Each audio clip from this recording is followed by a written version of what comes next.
Well, good afternoon. Monday again. Weekend's gone. We wasn't so good yesterday, was it? Pouring down. I mean, see, ain't all that special today, but there we are. We've got to expect it now. It's the weather. It's the weather, man.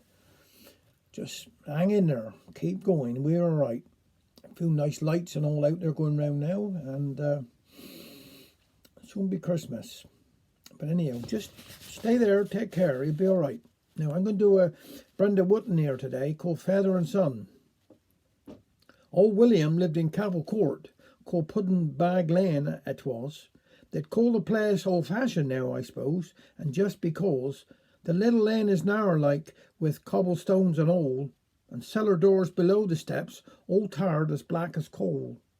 'Twas in a way and out the same, no room for horse and carts, but a bare safe place for children, to play in, bless their hearts. And William loved the children, yes he did, and no mistake. And you should see the Jonahs that the dear old chap would make. The kids would crowd around him, and he'd turn and twist his knife until the block of wood he carved would seem to come to life. And poetry, why, my dear me, Bill Shakespeare wasn't in it. Old William, he would make a rhyme, and wouldn't take a minute. He was a card, though, yes he was, and so was his boy John. 'Twould make he scatter sides, he would, the way they'd carry on. They had a lovely handy boat, just nicely built for two, so John and Father William went together as a crew. But what to name the little craft was anybody's guess. 'Tis William said to John one day, "Now what we'll do is this. Just think no more about it, Jan, but leave it to the Lord, and call her for the first prime fish that we may haul aboard. So leave go for head cast off, and through a name we lack. With any luck at all, my boy, she'll have one coming back." They shot their lines, then went to haul, when up a turbot came, and that was how old William solved the problem of a name. And I recall when we were boys and they would come to land, we'd quit our games with one accord and race across the sand. And then old William, he would say, "A launch up, boys, come on," and he would make the muster like and wink his eye to John.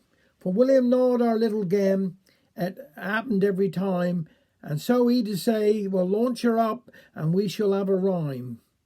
So while we pulled old William would be making weather's head, and when we got her on her junks, his little piece is said. His verse would always take the cake for humour, wit and spice, and never would the old chap stoop to tell the same rhyme twice. His daughter was a rhymester too, and many is the time when Father William and Jeanette would correspond in rhyme.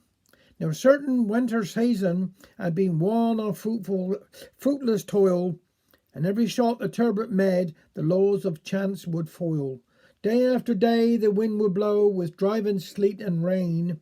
So William wrote his daughter in the following refrain: "Dear Jeanette, the season's up, and I've launched up the boat, but the weather is cold. How long for a coat?" When Jeanette got the card next day, she made reply without delay: "Dear father, your note received, and not in vain. I'm sending a coat by the 2 o'clock train." Now William would often ignore Dame Nature's warning voice, and put to sea when into port with a far wiser choice. And so it happened now and then, when things got out of hand, a larger boat would have to tow the turbot back to land. Then there was some coddling when old William showed his face, but he would listen to it all and suffer no disgrace. And once when they were pressing like belong for some retort, the old man said, "Well, if I must, I'll give 'ee my report. Early one morning, struggling for mate, we went out in the turbot to fish for a skate.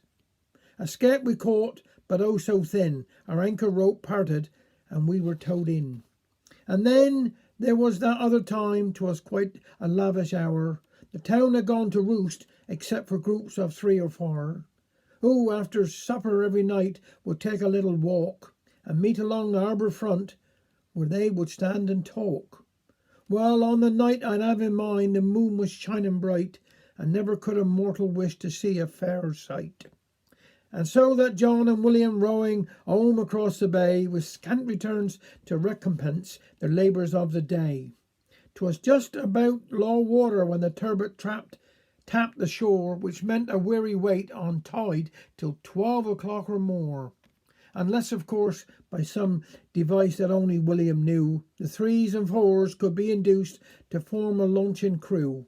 And then, all of a sudden, like the quiet air was rent with loud alarming shouts and cries of anger and lament. All 3 and 4s were on the run to where the turbot lay, a fallen over chains and stones with growls of wild dismay.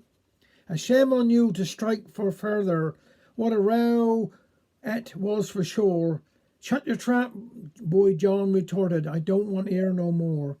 One to port and one to starboard, each a launching grip in hand, kept abusing one another till the boat was fully manned.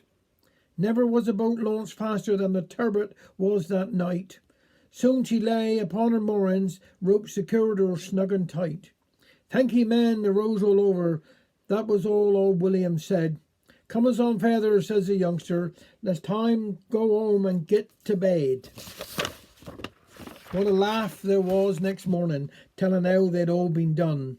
Them were the days of simple pleasures, little cash but loads of fun. And sometimes pause to wonder whether our newfangled ways really make me any richer than it was in olden days. These old chaps were hard and hearty, frugal to the point of need, giving thanks for food and shelter, kinda like in thought and deed. Felt distress with one another, worked together, shared success, seeking only to be happy, nothing more and nothing less. Thanks very much.